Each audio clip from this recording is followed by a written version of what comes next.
ఎప్పుడైనా మీకు సడన్గా ఆయాసం వచ్చింది, ఆ ఆయాసం వస్తే ఏం చేయాలి అనే విషయం తెలుసుకుంది.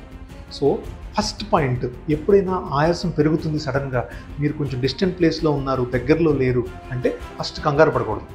Don't panic is the first part. Next, call for help.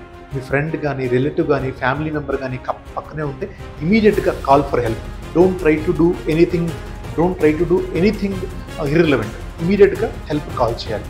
ఆ తర్వాత ఇంకొకటి, ఫ్రెండ్కి చెప్పి ఆల్రెడీ ఎగ్జిస్టింగ్ కండిషన్స్ మీకేమన్నా ఉంటే, ఎలర్జీ కానీ, ఆస్తమా కానీ, సిఓపిడి కానీ, ILD కానీ, అలాంటి కండిషన్స్ ఏమన్నా ఉంటే ఇమీడియట్గా ఇన్ఫామ్ చేయాలి and call for an ambulance ఇమీడియట్గా.